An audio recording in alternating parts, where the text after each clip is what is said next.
BA 4ನೇ semester ಎಲ್ಲ ವಿದ್ಯಾರ್ಥಿಗಳಿಗೆ ಈ ಒಂದು ವಿಡಿಯೋಗೆ ಪ್ರೀತಿಯ ಸ್ವಾಗತ. ಇವತ್ತಿನ ಒಂದು ವಿಡಿಯೋದಲ್ಲಿ ನಾವು ಕನ್ನಡ ವಿಷಯಕ್ಕೆ ಸಂಬಂಧಿಸಿದಂತಹ ಅಧ್ಯಾಯ 2 ಮನಶುದ್ಧವಿಲ್ಲದವಂಗೆ ದ್ರವ್ಯದ ಬಡತನವಲ್ಲದೆ ಎಂಬ ಅಧ್ಯಾಯದ ಕುರಿತು ಈಗಾಗಲೇ ಐದಕ್ಕೆ ಲಕ್ಕಮ್ಮನವರ ವಚನಗಳ ಕುರಿತು ಅವರ ಕೃತಿಕರ್ತೆಯ ಪರಿಚಯ, ಟಿಪ್ಪಣಿ ಭಾಗ ಮತ್ತು ಪ್ರಬಂಧ ರೂಪದ ಪ್ರಶ್ನೋತ್ತರಗಳನ್ನು ಚರ್ಚೆ ಮಾಡಲಾಗಿದ್ದು, ಇವತ್ತಿನ ಕ್ಲಾಸ್ನಲ್ಲಿ ನಾವು ಅದೇ ಅಧ್ಯಾಯಕ್ಕೆ ಮುಂದುವರೆದು ಎರಡನೇ ವಚನಕಾರರಾದಂತಹ ನೂಲಿಯ ಚಂದಯ್ಯನವರ ಕಂದಿಸಿ ಕುಂದಿಸಿ ಬಂಧಿಸಿ ಬೇಡಿ ತಂದು ಎಂಬುವಂತಹ ವಚನದ ಕುರಿತು ಇವತ್ತಿನ ಕ್ಲಾಸ್ನಲ್ಲಿ ಡಿಸ್ಕಷನ್ ಮಾಡೋಣ ಬನ್ನಿ. ಮೊದಲಿಗೆ ನೂಲಿನ ಚಂದಯ್ಯನವರ ಕೃತಿಕರ್ತೆಯ ಪರಿಚಯವನ್ನು ನೋಡೋದಾದರೆ, ಕನ್ನಡದ ಪ್ರಮುಖ ವಚನಕಾರರಲ್ಲಿ ಶಿವಶರಣರಲ್ಲಿ ನೂಲಿಯ ಚಂದಯ್ಯನು ಒಬ್ಬ. ನೂಲಿಯ ಚಂದಯ್ಯನ ಕಾಯಕ ಹಗ್ಗ ಹೊಸೆಯುವ ಕಾಯಕ. ನಿತ್ಯ ಕಾಡಿನಿಂದ ಹುಲ್ಲನ್ನು ತಂದು ಹಗ್ಗ ಹೊಸೆದು ಕನ್ನಿ ಮಾಡಿ ಅವನ್ನು ಮಾರಿ ಬಂದ ಹಣದಿಂದ ಜಂಗಮ ದಾಸೋಹ ಮಾಡುವ ವಿಶಿಷ್ಟ ಶರಣನೀತ. ನೂಲಿಯ ಚಂದಯ್ಯನ ಹುಟ್ಟೂರು ಬಿಜಾಪುರ ಸಮೀಪದ ಶಿವನಗಿ ಎಂದು ತಿಳಿದು ಬರುತ್ತದೆ. ಈತನ ವೈಯಕ್ತಿಕ ವಿಷಯ ಹೆಚ್ಚಾಗಿ ತಿಳಿದು ಬರುವುದಿಲ್ಲವಾದರೂ ಈತನ ಗುರುದೇವನ ಗದ್ದುಗೆ ತರೀಕೆರೆ ಎಣ್ಣೆ ಹೊಳೆ ಮಠದಲ್ಲಿದೆ ಎಂದು ಹೇಳಲಾಗುತ್ತದೆ. ಚಂದಯ್ಯ ನೂಲೇನೂರಿನ ಚಿಕ್ಕ ಮಠದಲ್ಲಿ ಶಿವಾನಂದ ಗೋಷ್ಠಿ ನಡೆಸುತ್ತಾ ಅಲ್ಲೇ ಐಕ್ಯನಾದನೆಂದು ತಿಳಿದು ಬರುತ್ತದೆ. ಚೆನ್ನ ಬಸವಣ್ಣ ಪ್ರಿಯ ಚಂದೇಶ್ವರ ಲಿಂಗ ವಚನಾಂಕಿತದಲ್ಲಿ ನೂಲಿನ ಚಂದಯ್ಯನ ವಚನಗಳಿವೆ ಎಂಬುದು ಇಷ್ಟು ನೂಲಿನ ಚಂದಯ್ಯನವರ ಕೃತಿಕರ್ತೆ ಪರಿಚಯವಾಗಿತ್ತು. ಇನ್ನು ಮುಂದುವರೆದು ಇವರ ವಚನದ ಟಿಪ್ಪಣಿ ಭಾಗವನ್ನು ನೋಡೋದಾದರೆ, ನೂಲಿಯ ಚಂದಯ್ಯನ ಪ್ರಸ್ತುತ ವಚನಗಳು.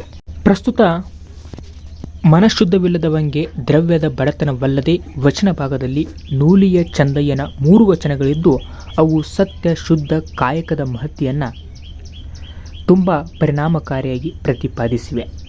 ನೂಲಿಯ ಚಂದಯ್ಯನ ಪ್ರಕಾರ ಇನ್ನೊಬ್ಬರನ್ನು ಕಂದಿಸಿ ಕುಂದಿಸಿ ಬಂಧಿಸಿ ಕಾಡಿ ಬೇಡಿ ತಂದ ದ್ರವ್ಯ ದಾಸೋಹಕ್ಕೆ ಸಲ್ಲದು. ಗುರುಲಿಂಗ ಜಂಗಮಕ್ಕೆ ಸಲ್ಲಬೇಕಾದ ದಾಸೋಹ ಸತ್ಯ ಶುದ್ಧ ಕಾಯಕದಿಂದ ಬಂದುದಾಗಿರಬೇಕು. ಅಪಮಾರ್ಗದಿಂದ ಬಂದ ದ್ರವ್ಯವನ್ನು ಗುರುಲಿಂಗ ಜಂಗಮಕ್ಕೆ ಮಾಡುವುದು ದಂದುಗದ ಒಗರ. ಅದು ಲಿಂಗಕ್ಕೆ ನೈವೇದ್ಯವಲ್ಲ. ತನು ಕರಗಿ ಮನು ಬಳಲಿ ಬಂದ ಕಾಯಕದ ಫಲ ಮಾತ್ರ ದಾಸೋಹಕ್ಕೆ ಯೋಗ್ಯ. ಅಂಥ ಕಾಯಕದ ಫಲ ಸಹಿತ ಯಾವ ಸಂದು ಸಂಶಯಗಳಿಲ್ಲದೆ ಭಾವಶುದ್ಧಿಯಿಂದ ಗುರುಲಿಂಗ ಜಂಗಮಕ್ಕೆ ಅರ್ಪಿತವಾಗಬೇಕು. ಈ ತರಹದ ದಾಸೋಹವೇ ನಿಜವಾದ ಭಕ್ತಿ ಅಥವಾ ನಿಜವಾದ ಶಿವಪೂಜೆ. ಕಾಯಿಯ ಕಾಯಿಯಾಗಲಿ ಕಾಡಿನ ಸೊಪ್ಪಾಗಲಿ ಅದು ಸತ್ಯ ಶುದ್ಧ ಕಾಯಕದಿಂದ ಬಂದುದಾಗಿದ್ದರೆ ದಾಸೋಹಕ್ಕೆ ಸಲ್ಲುತ್ತದೆ. ಯಾವ ಕಾಯಕದಿಂದ ಬಂದುದಾಗಿದ್ದರೂ ಅದು ಭಾವಶುದ್ಧವಾಗಿ ಗುರುಲಿಂಗ ಜಂಗಮಕ್ಕೆ ಮಾಡುವುದೇ ಶಿವಪೂಜೆ. ಅದೇ ನಿಜವಾದ ಭಕ್ತಿ. ಕಾಯಕ ಮಾಡುವ ಮಾಟವಾಗಬೇಕು, ಭಕ್ತಿಯಾಗಬೇಕು. ಅದು ಕೇವಲ ಮಾತಿನ ಕ್ರಿಯೆಯೇ ಆದರೆ ಅದು ನೈಜ ಭಕ್ತಿಯೂ ಅಲ್ಲ, ಕಾಯಕವೂ ಅಲ್ಲ ಎಂದರೆ ಸತ್ಯ ಶುದ್ಧ ಕಾಯಕದ ಫಲ ಮಾತ್ರ ಲಿಂಗಾರ್ಪಿತ. ಅದು ಚಂದೇಶ್ವರ ಲಿಂಗಕ್ಕೂ ಒಪ್ಪಿತವಾಗುತ್ತದೆ. ಅದನ್ನು ಬಿಟ್ಟು ಸತ್ಯ ಶುದ್ಧ ಕಾಯಕದಿಂದ ಬಂದ ದ್ರವ್ಯದಲ್ಲಿ ಚಿತ್ತ ವಿಚಲಿತವಾದರೆ ಅದು ದಾಸೋಹಕ್ಕೆ ಸಲ್ಲದು. ಕಾಯಕದ ನೇಮದಲ್ಲಿ ಕಂದು ಸಂದೇಹಗಳಿಲ್ಲದಿರಬೇಕು. ಕಾಯಕದ ನೆಪವನ್ನು ಬಿಟ್ಟು ಬಂಗಾರಕ್ಕೆ ಆಸೆಪಟ್ಟು ದ್ರವ್ಯವನ್ನು ಹಿಡಿದರೆ ಕಾಯಕ ಸಂದದು.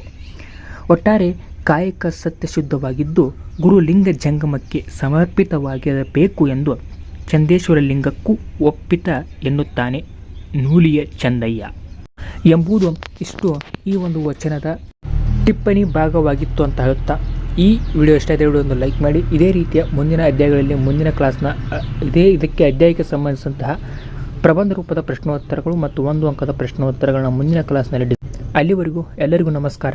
ಜೈ ಹಿಂದ್, ಜೈ ಕರ್ನಾಟಕ ಮಾತೆ.